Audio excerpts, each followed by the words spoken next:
r/AskReddit. Cheaters of Reddit, tell us why you are currently cheating on your so. Okay, I'll tell my story. I was involved with Denise for 9 years. She would pick fights seemingly anytime I was in a good mood, and frequently ruined important things for me, like my graduation party from college, by getting angry, sometimes because I was ignoring her, and other times, because I wouldn't leave her alone. I loved her, and tried to be everything for her, even though we fought all the time, because that's what I thought relationships were all about, work, right? But after we got married, she became genuinely abusive towards me. Some of my favorite Denise one-liners were, "You're worthless, you're never there for me. If we have kids, you probably won't even love them. I don't even want to have your kids." Our bedroom was dead. I asked her to go to counseling 3 different times during our relationship, but she refused, because we don't need it. Great. It got to the point that I was afraid to interact with her in any way. It was literally workout, dinner, bed.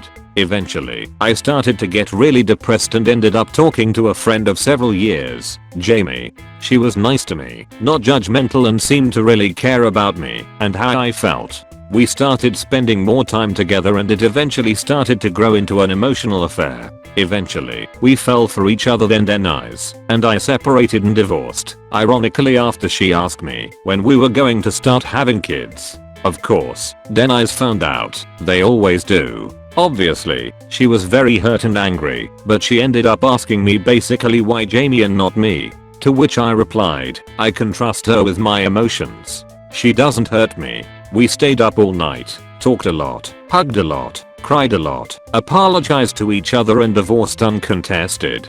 Denise and I are still friends, and Jamie and I are happily married. Not even gonna use a throwaway for this. I want to feel accountable. I dated him for over 3 years. The first of these was while we were both in high school. He was incredible. We were incredibly in love. It was the best I had ever felt with anyone, ever. I knew in my heart that this was the man that I wanted to marry.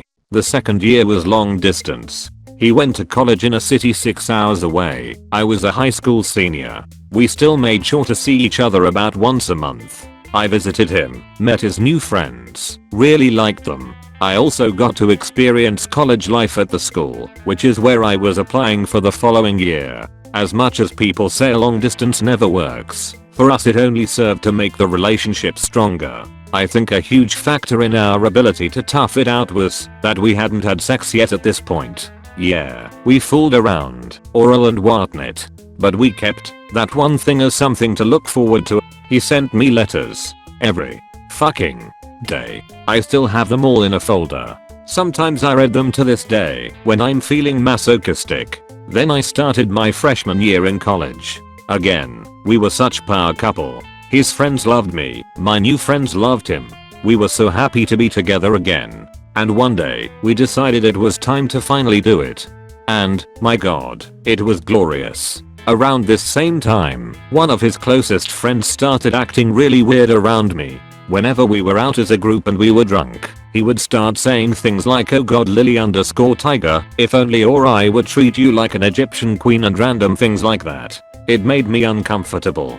But he was my BF's good friend, so I just assumed. I don't know what I thought really. I guess I sort of let it slide cause I was like, whatever, I would never even kiss him ever, so I'll just let him be attracted to me cause it's refreshing to feel so explicitly wanted by someone. Then one time he was walking me home after a night out with some mutual friends. My BF wasn't there, but his friend offered to make sure I got home safe. Again, I don't know why I didn't see the red flags, but I kept reminding myself about how much I loved my BF and how I should make sure nothing happens and take the offer. Anyway, long story short, he tried to kiss me in the elevator and we barely touched lips before I freaked out at him and we both started mumbling, "Oh fuck, oh fuck, oh fuck." We didn't talk for a few weeks after that. It was at this point that I talked to my BF and explained that I felt uncomfortable around his friend and that there was something very weird going on. But being the idealist that he was, he thought we could all be friends and this would work out fine, and for some reason, nothing really changed. I'm not blaming him, mind you, but I think there should have been more action taken on my part or his to stop this from escalating further. So this friend of his, he kept having these moments when he was drunk and he'd start babbling about his crush on me and I kept laughing it off. But I started thinking about it more and more. I still remember the one night when I was laying in bed thinking about it all, and I thought about doing something with him for the first time. At this point, sex was still a novelty to me, and I started wondering what he was like in bed. And I thought to myself, my relationship with my BF is so strong, I could probably get away with trying something with his friend. Maybe it would be good for us, cause I'd learn some new things. If I plan on marrying the guy, I might as well slip up now rather than later, when we have kids or something. It hurts to write this, because I know how incredibly immature and selfish these thoughts were. But you asked why, and that was my reasoning. Does it make sense to me now? No. I wish I could tell you I'm a good person, but it's times like this, when I think back to that one night where my moral compass shifted drastically, that I wonder if I can even call myself a good person ever again.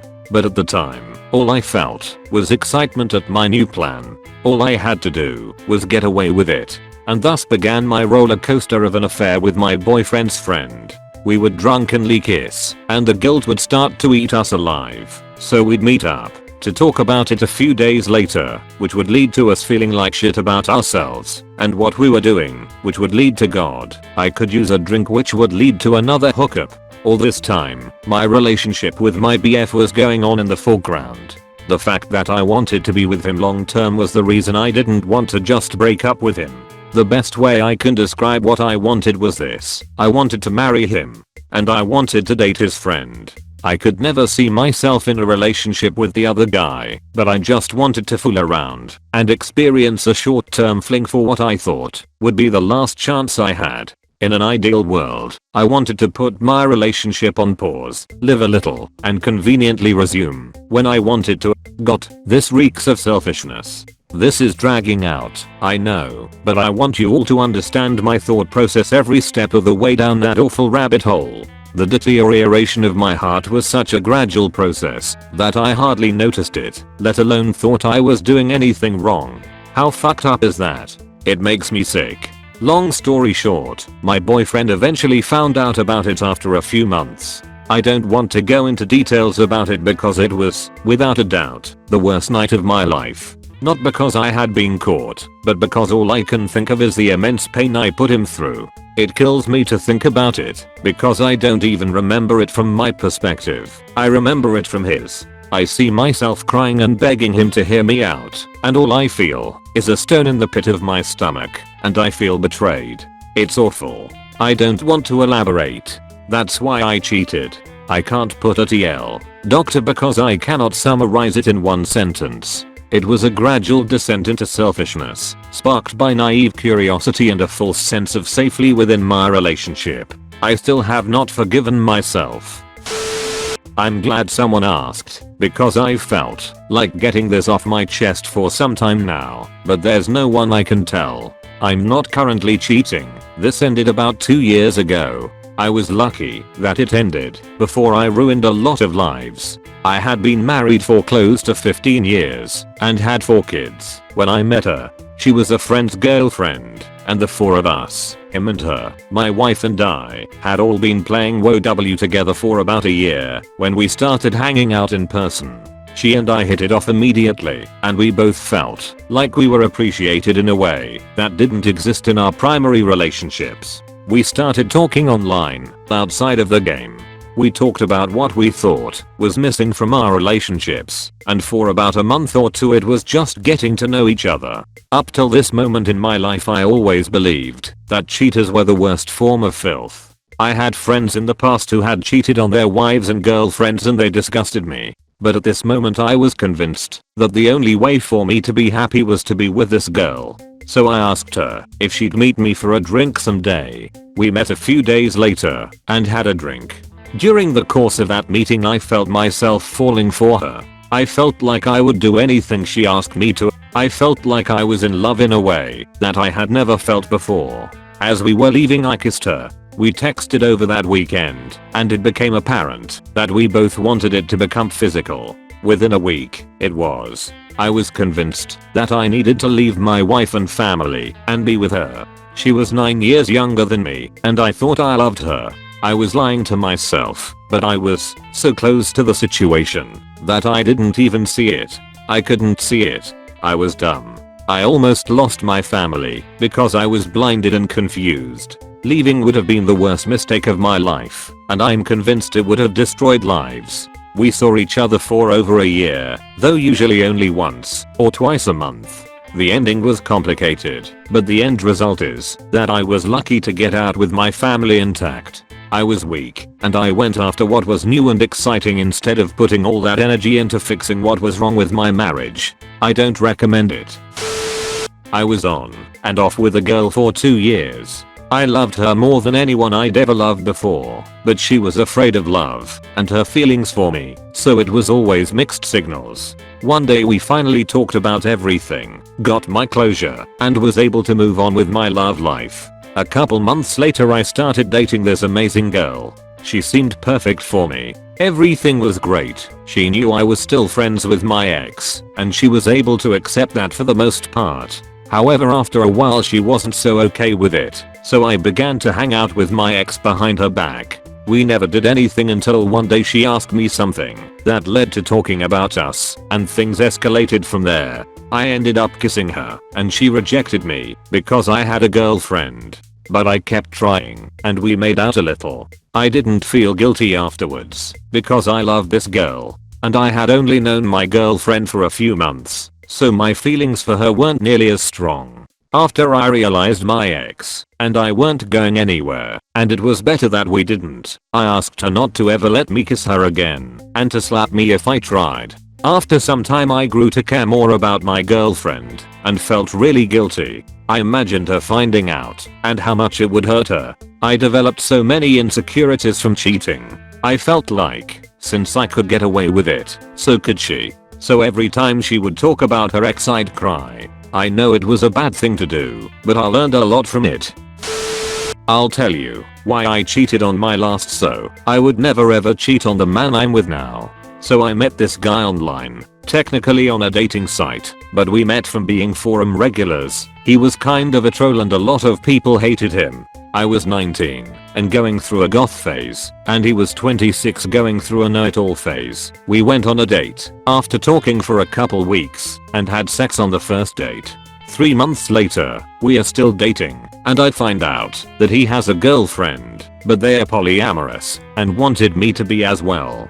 He manipulated me into thinking that if I loved him, I would let him have a 3-way relationship, so I gave in for a couple of months, but brought my discomfort up for discussion. After fighting, the other girl breaks it off, and he moves from North Carolina back to Florida and moves in with me. He originally lived in Florida, but supposedly got a job offer that never panned out, and my roommate, who hated him.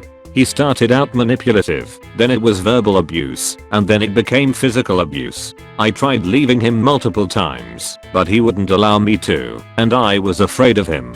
One day, I'm hanging out with a coworker, and we ended up kissing. I had feelings for him, and he was my best friend, but the kiss was totally unexpected. I would come into work with bruises, scratches, etc., and everyone would tell me to leave him. I tried telling him that I wanted to leave, but I was too weak and too scared of him. I started having sex with my friend and would hang out with him just to get away from my ex. After a bad argument, I left my ex, but left a lot of stuff at our apartment, and after a month, I went back to living there because I couldn't afford to move out. My ex was sleeping with a friend of mine and somehow manipulated me into being in a relationship with them. After a few months, I ended it. One night, I'm on the couch watching TV with the same guy friend I was sleeping with. My ex said he wouldn't be home that night and that he didn't care if I had someone over. Well, he came home, started yelling at me, and then started hitting me. I finally hit back and tried to defend myself, and my friend grabbed some of my clothes, put them in a purse, and put them by the door. He tried to fight my ex, but my ex is much bigger than him, and I pretty much ended the fight because I got an adrenaline rush. picked up a fire hydrant extinguisher, oops, and threatened to bash his head open. My ex stopped, and my friend, and I got the fuck out of there. I was homeless for a few months, but I had supportive friends with couches, and it was worth finally leaving him. The best friend that helped me escape is now my fiancé, and we are getting married in 17 days. TL. Doctor cheated on an ex for being abusive because he wouldn't let me leave. Now I'm engaged to the guy I was cheating on him with. Edit. Fire extinguisher, not fire hydrant. I have no idea how I got the two mixed up.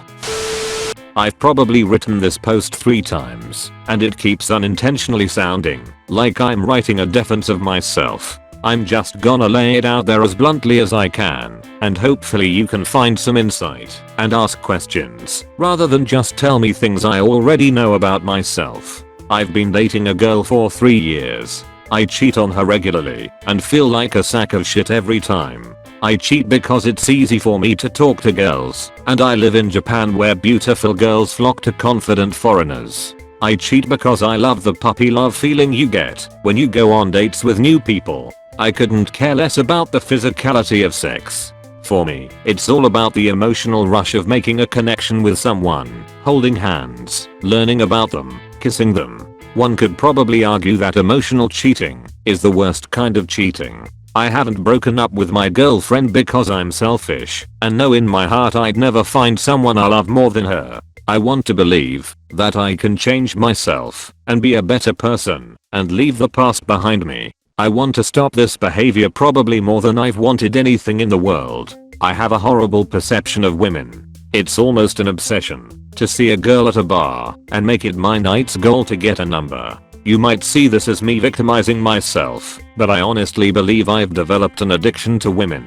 I've tried quitting over and over again, and even when I'm successful at stopping my own advances, I have trouble saying no when a girl expresses her interest in me. It's fucked up. I'm fucked up, and I really want to stop and actually be a good boyfriend. I want to know how to stop pining for that puppy love jolt of emotion that never seems to last in long-term relationships. For you people who have been cheated on coming here to gain some understanding, you will not get a lot out of this. To a cheater, the why is effectively asking them to explain how they rationalized it to themselves. I'm sure some will admit that they are selfish, but most will probably just explain their rationalizations or how they were feeling in their relationships and/or problems that were happening at the time. If you're cheated on, though, the answer you really want is to the question of what allowed you to do this. Every relationship has problems. Every person wants attention and to feel desired, but to cheat means taking extreme risks with the feelings of the person that you are with. When you are aware of the real risk, it's an unconscionable act. I think most cheaters don't really realize the level of pain that they cause, or they think what they don't know can't hurt them, which is untrue, but I won't get into that here. They have heard that it sucks to get cheated on, but until you've actually been cheated on, you can't really understand how painful it is. People who have been cheated on can relate, I'm sure, to what I'm saying. Cheaters do not want to acknowledge the risks they are taking with others' feelings. Cheaters do not want to think about the pain they cause, because it makes them feel bad about themselves. Their own feelings are all that matters. So you'll see a lot of people here talking about how they felt, or how the relationship had problems, and how that drove them to cheat, but this is just them focusing selfishly on their own feelings, rather than on their faults. Then there are the cheaters who admit to being selfish, or who call themselves bad people. These people are copping out also. They don't want to fix themselves, so they embrace a contemptible label instead. Right, I can't let this go on without throwing in my opinion. Cheating hurts. It hurts a fucking lot. I know I have been cheated on many times unfortunately, and it has done extraordinary amounts of emotional and mental damage to me. I can say that for a fact from the different types of meds I'm on. Apart from cheating, I have had a great life. But here is something. Cheaters hurt as well. And I know everyone looks for the bad guy in a situation, but sometimes nobody is a bad guy. Sure, there are malicious cheaters and they are definitely the bad guy. But people who cheat instead of just ending it, or in a moment of weakness do it, because they are also hurting. I know some of you think this is no excuse and they deserve their just desserts and they will learn to change their ways. The shame associated with cheating is hardwired into society, but attacking people who cheat doesn't change them. It just breeds cheaters. They hurt for some reason but nobody helps that. They are a victim of their own self-destructive actions but nobody tries to help them save themselves. They are met with tough love or hatred towards them, and their self-confidence is destroyed. And do you know what makes people who aren't malicious cheat? Having low self-confidence. With the 3 girls who cheated on me, I found each time something wasn't right in our relationship and their self-confidence went through the floor. They went into self-destruct mode where they didn't care about themselves enough and found someone who made them feel needed and appreciated. They found someone who fed them confidence. And that is a huge draw to attraction. Again, the victims aren't gonna like this, but they found something you couldn't or weren't giving them. But in all likelihood they were trying very hard to find it within you. Maybe you didn't work hard enough, or they didn't, or maybe it just wasn't meant to be. But just moments before cheating they had faith that it could work. Yet now it is right there in front of them, and it is a choice of grabbing it or spiraling into self-pity and depression about how screwed up their feelings are. Some people take one option and some take the other. But even if you take the first, I can guarantee you, it is only temporary and you will end up at the second regardless. Now, I have never cheated and never will. But I have worked hard with people who cheated on me to understand where I went wrong before the cheating. Now I'm confident people won't want to cheat on me again. If you keep playing the victim, you are far more likely to be cheated on again. It isn't that certain people attract cheaters, it is that certain people stall at the same hurdle in a relationship. And as for cheaters, sometimes it is easier to play the bad guy than try and sort out your feelings. So I'm talking to everyone now, because everyone, even victims of cheating, are potential cheaters. Have the courage not to cheat. Whenever you have the option to turn around and stop, it is the opportunity to turn to your relationship and take positive action. You can be the hero, not the bad guy. Even if you still end the relationship, you can be the good guy. It is a hair's breadth between one and the other.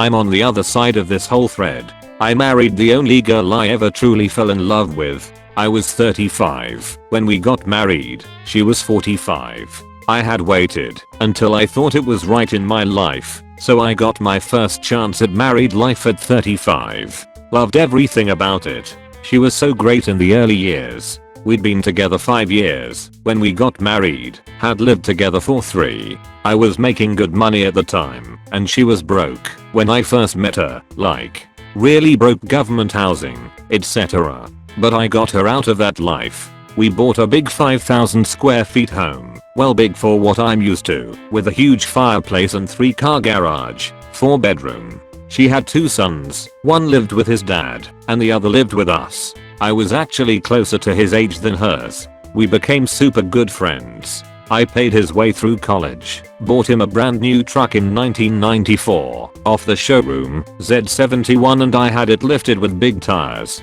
Completely surprise to him. He had no idea, and I had made special efforts to provide a very comfortable life for my wife, because I knew she'd come from a tough life. I got her a job through my connections. She didn't have to work, but she got bored, and I think having a job helped her validate having nice things, because she could contribute, which made me feel good, because truly all I cared about was that she was as happy as could be. Things were great for a while. She was so appreciative of the things I did for her, which made it that much more fun to do them. I remember once coming in the house. It was close to Christmas. She had been shopping for her friends, kids, and family. She was upstairs in one of our spare rooms and didn't hear me come in. I walked up and went in the room, and she was crying. I knelt down and asked her what happened. She had placed all the gifts she had all over the floor, as if a big showroom. She told me she was crying because she never thought she'd ever have the ability to get so many meaningful presents for the people she cared about. That's what kind of girl she was. Another time she called me at work crying and just said, "I appreciate you so much." Less than a year later she started staying late for work, way too late. She had a pager and wouldn't return my calls. I so badly didn't want to believe what I knew was happening that I didn't push it. But when we argued about, I told her, "Listen, I know what you're doing late at night, and when I catch you, it's over. I don't give a second chance for that." And she denied it to the hilt. A few months later I was at work. One of my employees came to me and said he needed to talk to me. We sat in my office as he told me that my wife had been cheating on me with my best friend. I kicked her out that day and divorced her immediately. Gave her the house in the divorce, the car, all the money, and left with literally nothing.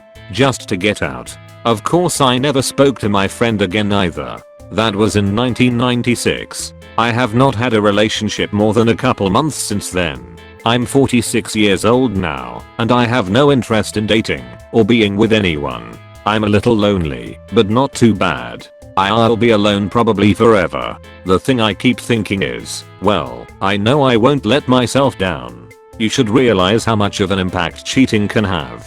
I believed in marriage and being faithful. I still do. But I will never trust anyone again after giving myself 100% to someone and losing it all. If you are so selfish you want to cheat on someone, break up with them and give them at least that much respect. Had my wife done that, I probably would have not been so hurt, so defeated and changed my life. I was, and am not a weak person, not clingy, overly sensitive, etc. So just because your significant other might look on the outside to be tough enough to handle it, sometimes they aren't. It's not her fault that I've been alone since then. It's my responsibility to make myself happy. But I think I'd rather be somewhat happy and safe being alone than risk it again. Even the thought of that happening again really bothers me. Some people are honest, faithful and sincere. If you aren't, you better make sure it's the same on the other side, or you could hurt someone else for no good reason and have to live with it for the rest of your life.